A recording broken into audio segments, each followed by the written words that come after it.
안녕하세요. 미국 주식을 탐구하는 미탐TV입니다. 이 영상은 미주은TV와 제휴를 통해서 동시에 송출되고 있습니다.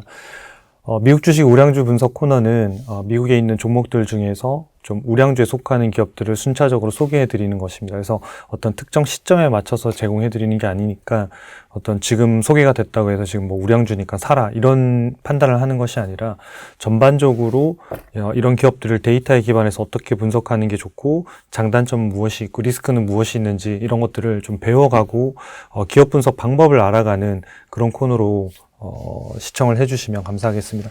오늘 다룰 종목은 포티넷이라고 하는 기업인데요. 그러니까 이 기업은 이제 사이버 보안 솔루션을 만드는 회사입니다. 그러니까 미국에서도 보면 사이버 보안 솔루션 회사들이 굉장히 많이 있습니다. 뭐 사이버 아크도 있고 또 뭐 크라우드 스트라이크 홀딩스도 있고 포티넷도 있고 이런 회사들이 상당히 많이 지금 성장하고 있습니다. 특히나 이제 뭐 AI 반도체라든지 이런 관련된 네트워킹 서비스들이 점점점 발전함으로 인해서 더더욱이나 사이버 보안들이 되게 중요한 부분들이 있어서 이 분야는 향후에도 꽤 이렇게 성장할 가능성이 있는 산업 부분이고 그 산업 부분에서 좀 많은 기업들을 알아두시는 거는 도움이 좀 되실 것 같습니다.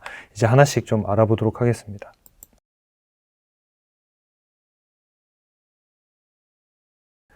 네, 포티넷 52주 이 차트를 좀 52주간 차트를 좀 보면요. 최근 1년 동안 저가 대비 52주 최저가 대비해서 한 2배 정도 주가가 급등을 했습니다. 급등을 하고 그전에는 물론 이제 주가 많이 올랐다가 이제 조정도 많이 받았습니다만은 한 2배 정도 가까이 올랐고 최근에 이제 주가 흐름을 보면 이렇게 한 박스권이라고 할 수 있는 이 영역에 지금 딱 갇혀 있는 그런 상황입니다. 그러니까 밑에는 100달러에서 110달러 정도 수준에서의 박스권에서 지금 방향성을 탐색하고 있다. 이렇게 보면 좋을 것 같아요. 그래서 향후에 이제 이런 것들이 이 박스권을 돌파하면서 올라갈 건지 아니면 다시 이제 하향 돌파하면서 좀 조정을 받을 것인지 그런 이제 되게 중요한 기로에 있어서 당분간은 이 주가의 변동을 좀 눈여겨보는 것이 좀 중요할 것 같습니다. 이 회사 간단한 소개를 좀 드리는데요. 이 회사는 이제 SD-WAN 분야와 그리고 네트워크 방화벽 관련된 부분을 선도하고 있는 사이버 보안 회사입니다. 이 회사의 그 장표를 좀 살펴보면 좀 복잡하긴 합니다만은 크게 말씀드리면 좀 정리해서 말씀드리면 왼쪽에 있는 부분들이 뭐 외부에서 접속하거나 또는 이렇게 뭐 협업하는 팀이 이제 사내에 들어와서 작업하거나 또는 사내에서 작업하는 팀들이 어떤 보안의 위협이 지금 발생하진 않았는지 또는 데이터를 유출하려고 하지는 않는지 이런 것들을 전반적으로 체크하고 관리해주고 잡아주는 이런 형태의 솔루션들을 제공합니다. 그래서 이 가운데 있는 부분들이 이 포티넷이 제공하고 있는 서비스들이거든요. 그래서 해킹 시도를 방어해준다던가 또 인터넷 속도가 문제가 생기지는 않고 있는지에 모니터링을 해준다던가 그 다음에 앱에 접속할 수 있는 허가 뭐 이 사람은 접속하면 된다 안 된다 이런 것들을 관리해주는 시스템 그 다음에 사내에서 이제 외부로 나갈 때 혹시 뭐 접속해서는 안 되는 그런 사이트에 접속해서 뭔가 문제가 발생할 수 있지 않는지 이런 것들을 방지해주고 사내에서 또 이 데이터를 유출해서 또는 어떤 특정한 PC를 통해서 데이터를 회사의 사내 데이터를 유출해 나가려 이런 것들을 모니터링하고 관제해주고 있는 종합적인 솔루션을 제공하고 있는 회사가 바로 포티넷이라고 하는 회사입니다. 그래서 이 회사가 이제 사업 부분을 보면 보안 네트워킹 분야하고 통합 사세라고 하는 분야를 두 군데를 제공하고 있는데 전체 매출의 67%는 보안 네트워킹을 제공합니다. 그래서 이 보안 네트워킹하고 통합 사세의 공통점은 보안과 네트워킹을 동시에 제공한다라는 건 공통점이고요. 차이점은 통합 사세는 말 그대로 이제 통합이 돼 있다라는 건데 여기 하나의 플랫폼에 이 서비스를 통째로 다 일괄 제공하는 걸 말합니다. 그러니까 보안 네트워킹은 보안 서비스, 그 다음에 네트워킹 서비스 이런 것들을 각각의 서비스별로 구분해서 요것들을 이제 제공하는 걸 말하는 거고 이 통합 사세라고 하는 거는 포티넷 플랫폼 안에서 이걸 완전히 하나의 서비스로 묶어가지고 제공하는 것을 이야기합니다. 그래서 향후에는 아마 요 통합 서비스로 점점점 매출 비중이 늘어나지 않을까 싶습니다.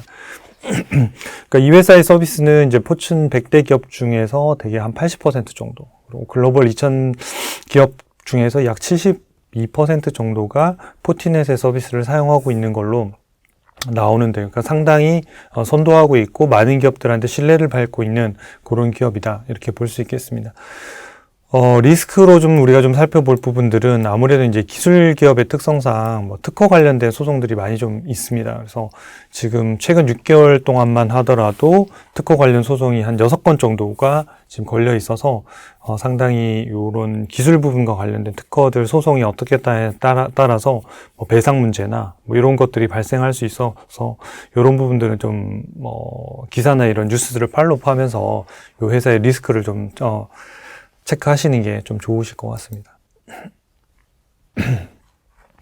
네, 첫 번째 이제 우량 기업이냐. 100점 만점에 80점이니까 상당한 우량 기업이고, 미국 전체 상장 기업의 상위 2%에 속하는 상당한 우량 기업입니다. 여기 보시면 이제 성장성 부분이 지금 재무 안전성, 수익성, 현금, 그 다음에 사업 독점력이 거의 100점 만점에 가까운 꽉 채운 거거든요. 지금 부족한 부분이 이 성장성 부분이 좀 빠져 있는데, 이 부분에 대한 부분은 뒤에서 조금 더 보완해서 설명을 해드려야 될 부분이 있을 것 같습니다. 수치적으로만 보면 작년에 비하면 성장성이 떨어진 걸로 보이는데, 그 이유가 무엇인지 이런 것들은 데이터를 좀 잘게 쪼개서 좀 볼 필요가 있거든요. 그 부분은 뒤에서 좀 보완해서 말씀을 드리고요. 최근 1년 동안의 스마트 스코어를 봐도 83점에서 80점이니까 꾸준히 성장주로서 또 전체적인 우량주로서 잘 유지하고 있는 기업이다, 이렇게 해석할 수 있겠습니다. 그 다음에 이제 재무 차트를 좀 살펴보면 2024년도 연간 매출액이 약 60억 달러로 한 12% 정도 올랐고요. EPS는 54% 올랐으니까 상당히 큰 폭으로 올랐죠. 그래서 전체적으로 이 연간 차트를 봐도 매출액과 영업이익과 순이익이 우상향을 상당히 빠른 기울기로 하고 있는 전형적인 성장주의 실적 차트를 갖고 있다, 이렇게 해석할 수 있겠고요. 영업이익률하고 마진을 봐도 영업이익률이 31%, 순이익률이 30%가 상당히 고마진 기업이다, 이렇게 알 수 있겠고, 실제로 최근에 더 이익률이 한 10%포인트 정도까지 올라서 훨씬 더 좋은 마진율과 이익의 덩어리 규모들을 늘리고 있다, 이렇게 볼 수 있겠고, 여기서 좀 우리가 눈여겨봐야 되는 부분은 영업이익하고 순이익률 격차가 좀 줄어들고 있다. 과거에 여기 데이터를 보시면 이런 격차들이 좀 있었거든요. 근데 최근 데이터 보면 이 파란색과 녹색의 격차들이 줄어들고 있어서 이게 왜 줄어들고 있는지 이런 부분들도 좀 눈여겨볼 필요가 있겠습니다. 과거에 대비 그러면 순이익률이 좀 더 마진율이 좋아졌다는 거거든요. 이게 그대로 유지될 것인지 아니면 한 1, 2년 처럼 다시 그 정도의 비율을 좀 떨어뜨리면서 갈 것인지 이런 거는 좀 살펴볼 필요가 있을 것 같아요. 그 다음에 재무상태표하고 손익계산서에서 좀 살펴보면요.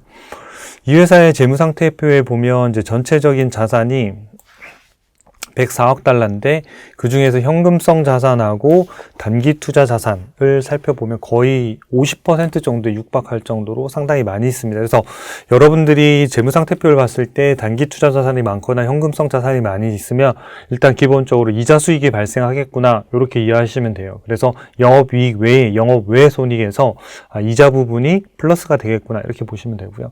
두 번째, 이 회사가 또 생각보다 많은 자산을 가지고 있는 부분이 이연세 자산, 이게 이연법인세 자산이 이제 풀 네임인데, 이연법인세 자산이 보면 최근에 한 9억 달러, 작년 1분기 정도에는 9억 달러에서 지금 14억 달러까지 한 5억 달러 정도가 늘었어요. 그러면 이연법인세 자산이 상당히 많이 늘어났다는 거거든요. 그래서 이 이연법인세 자산은 제가 종종 설명을 드렸는데, 요거는 이제 회사가 손실이 발생했을 때 요것을 이제 나중에 회사가 이익이 났을 때 요거를 처리할 수 있도록 이월시켜준 자산, 요런 개념이기 때문에 회사 입장에서는 나중에 법인세를 비용을 줄일 수 있는 그런 효과를 가질 수 있는 게 이연세 법인 자산입니다. 그럼 이제 요것들이 왜 발생했는지를 좀 살펴볼 필요가 있는데, 여기 이제 두 가지 제가 포인트를 써드렸는데, 첫 번째는 이 회사가 인수하면서 몇 가지 이제 이슈들이 발생했는데, 레이스워크라는 회사와 링크시스라고 하는 보안 회사들을 인수하면서 이 손실 이월금이라는 게 발생을 했어요. 그리고 이 회사가 이제 인수할 때 그 회사도 이제 연구 개발비를 많이 투자를 하면 나중에 세금을 깎아주는 세액공제라는 걸 해주거든요. 그러니까 그것들을 인수하면서 그것들이 그대로 다 넘어온 상태예요. 그래서 요 부분들을 이제 2024년도 3분기에 처리하면서 상당 부분 많이 이제 발생하게 되는데, 여기 손익계산서에 보면 영업외 손익이 과거에 9,400만 달러에서 최근에 보면 한 3억 달러 정도까지 늘었잖아요. 그러면서 영업이익이 순이익이 상당히 많이 올라와 있는 케이스가 된 거예요. 그러니까 영업외이익이 더 커지면서 아까 앞에서 차트에서 봤던 순이익률이 이렇게 쭉 올라와서 영업이익률하고 이렇게 좀 차이가 별로 나지 않는 이유가 바로 영업외이익이 발생을 했는데 과거보다 더 많이 발생했다는 거예요. 그래서 그 이유가 손실 이월금이라는 것과 연구개발비 세액공제 인수하면서 그 회사가 적자 회사를 이제 인수하면서 거기에서 발생한 부분들이 여기 이제 특히나 이제 3분기에는 인수 차익이 약 1억 달러하고 여기 4천만 달러니까 1억 4천만 달러가 여기 포함이 된 거예요. 3분기에.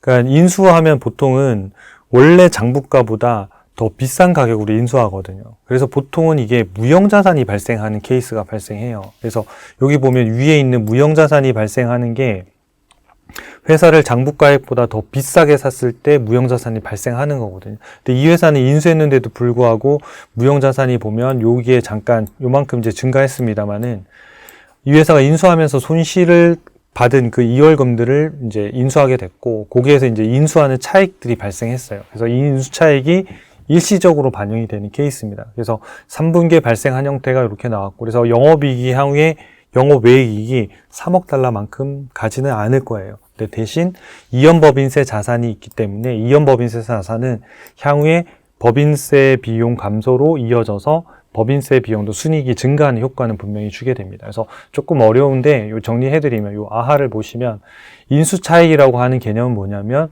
너무 싸게 잘 샀다. 이런 뜻입니다. 그래서 그거를 그냥 수익으로 인정하자라고 해서 인수차익. 그러니까 예를 들어서 이런 거 1억 달러짜리인데 5천만 달러에 샀어요. 그럼 5천만 달러 정도를 인수할 때 싸게 산 거잖아요. 그러니까 그걸 인수차익이라고 하는 거예요. 그래서 그거를 이제 쓰는 거고 비싸게 사는 것을 영업권이라고 이야기하는 거고 싸게 샀을 때는 잘 샀다 해서 인수차익을 바로 이제 반영을 해줘서 2024년도 3분기에는 인수차익이 발생해서 영업의 손익이 커진 거고요. 그 다음에 이 DTA라고 하는 거는 이연법인세 자산이라고 하는 거거든요. Deferred Tax Asset이라고 얘기하는 건데 요거는 나중에 지금 세금 감면권이라고 하는 거예요. 그래서 갖고 있다가 회사가 이익이 나면 예전에 이거 법인세 이걸 좀 깎아줄 수 있는 우리 쿠폰이 있어요. 깎아주세요라고 하면서 법인세를 줄여서 순이익을 늘릴 수 있는 걸 가지고 있는 거예요. 그래서 아마도 향후에는 인수차익은 발생하지 않고 이자 수익 발생하는 것과 요 법인세 이연법인세 자산을 통한 효과를 통해서 어느 정도 영업이익하고 순이익 차이가 다른 기업들보다는 조금은 낮게 그래서 순이익률이 좀 높게 나타날 가능성은 있어 보입니다.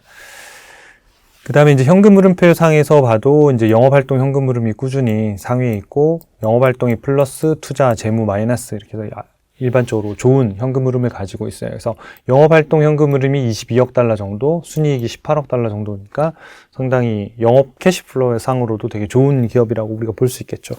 그 다음에 이제 주가하고 주당 순이익 차트를 좀 살펴보면 이게 보통은 이제 일반적인 같은 방향으로 움직이는데 주당 순이익이 이렇게 파란색으로 올라가는데 주가는 보면 이렇게 변동을 위아래로 하잖아요. 그래서 이 노란색으로 칠해놓은 이 시점이 보면 사실은 좋은 시점이거든요. 왜냐하면 주당 순이익은 꾸준히 올라가는데 주가만 이렇게 떨어져서 이런 시점들이 매수하기 좀 좋은 시점이고 지금은 주가가 많이 이제 올라와서 반영되어 있는 이런 상태입니다.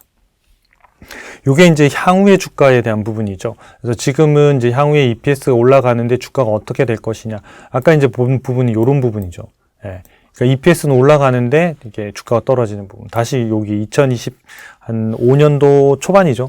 주가가 급락했던 시점도 보면 EPS가 올라갈 걸로 예상이 되는데 급락했다가 지금 다시 회복되어 있는 시점. 그래서 향후에 주가가 어떻게 될 건지는 EPS 방향을 보고 체크하시는 게 상당히 중요합니다.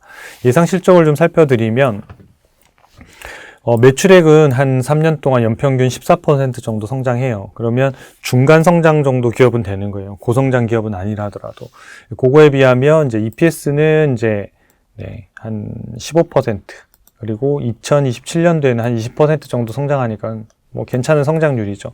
근데 지금 올해 보면 성장률이 마이너스 1%로 나타나는데 마이너스 1.6% 정도인데 이게 왜 이렇게 나타나는지를 좀 살펴볼 필요가 있어요. 보통은 EPS 성장률이 마이너스 전환하면 주가가 오르기 힘들어요. 근데 최근에 보면 주가가 엄청나게 빠르게 반등을 했잖아요. 그러면 그 이유가 무엇인지를 보고 합리적인지를 좀 볼 필요가 있는데 그럴 때 재무제표나 사업보고서를 볼 수 있는 방법들에 눈을 조금만 갖추시면 돼요. 그래서 제가 여러 가지 사례들이 이런 과정들을 이 코너들을 통해서 나오거든요. 특히나 영업 외 이익을 주로 다룰 때. 요때 보시면 2024년도 3분기에 레이스워크나 링크시스 인수하면서 요 인수 차액이 1억, 약 1.4억 달러 정도가 발생했어요. 이게 상당히 많은 거거든요. 그게 2024년도 요때 EPS를 크게 올리는 영향을 줬다는 거예요. 그렇기 때문에 2025년도에는 인수 차익이 발생하지 않으니까 그만큼의 영업이익이 발생하지 않는 거예요. 그래서 실제로는 보면 마이너스 1.6%가 아니라 본업만 보면 훨씬 더 성장하는 게 맞는데도 불구하고 착시 현상이 발생한다는 거예요. 그래서 이 1.4억 달러를 제외하고 봐야 EPS가 플러스로 성장하구나. 그리고 그 다음 연도에도 13%, 그 다음 연도에도 20% 성장하구나. 이 스토리를 알고 우리가 이 마이너스를 보는 기업, 그러니까 EPS가 마이너스라고 생각하는 것과 이건 플러스구나라고 생각하는 거는 다른 판단을 할 수 있다는 거죠. 그래서 그 부분들에 대한 눈들은 좀 재무 분석을 통해서 좀 보완해서 확인하시면 좋을 것 같습니다. 밸류에이션을 보면 포티넷이 이제 과거에 1년 전에 매우 저평가했던 구간에 요 노란색이 있다가 적정가 정도에 갔다가 다시 또 지금 저평가 구간에 있긴 한데, 현재 이 회사의 밸류에이션들이 측정하는 밸류에이션이 2분기에는 좀 변동이 될 것 같아요. 그래서 지금은 여기가 적정가로 돼 있지만 한 요 정도로 좀 하락할 것 같아요. 요 정도로 하락하고 그 다음에는 다시 이제 뭐 이 성장에 따라서 오르겠습니다만은 지금은 매우 저평가 정도 가격이 있는데 2분기 실적에 반영이 되면 매우 저평가는 아니고 주가가 오르지 않더라도 한 저평가 정도 영역에 있는 정도의 밸류에이션이 될 것 같아요. 그래서 요 기업이 2분기 실적 발표하면 향후에 어떻게 나오는지 이런 것들 좀 체크하시면서 어떤 투자 포인트들을 좀 잡아가시면 좋을 것 같습니다. 그다음에 주가 모멘텀을 보면 제가 이제 요거는 이제 단기로는 너무 변동이 좀 심해서 이 기업을 이제 중기로 좀 살펴봤는데요. 최근에 이제 6월 18일 날 이 세 개가 21선, 61선, 121선이 이제 전체적으로 이제 전환을 하면서 플러스로 이제 골든 클로스가 이루어지는 거죠. 그래서 정배열로 이렇게 되면서 전체적으로 중기적으로는 주가가 조금은 상승 어떤 이런 추세로 가는 이런 형태를 좀 보여줍니다. 이 EMA 차트는 밸류에이션이 있는 건 아니에요. 그냥 추세만, 모멘텀만 보여주는 거예요. 그러니까 지금은 상승 추세가 강화되고 있는지 하락 추세가 강화되고 있는 것인지, 근데 이거 자체가 지금 계속 올라가는 게 합리적인 것인지 앞으로 더 올라갈 것인지에 대한 부분들은 앞에 있는, 그러니까 주가 EPS 차트를 보시는 게 맞습니다. 그래서 저희 사이트로 좀 이동해서 잠깐 현재 상황을 리뷰하고 마치도록 하겠습니다.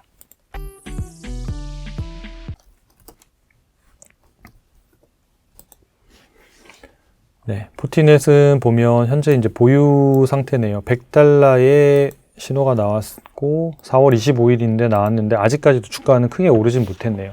아까 말씀드린 대로 6개월 동안의 요 형태를 보면 주가 차트 자체가 거의 여기 요 횡보 구간에 거의 이렇게 있는 거죠.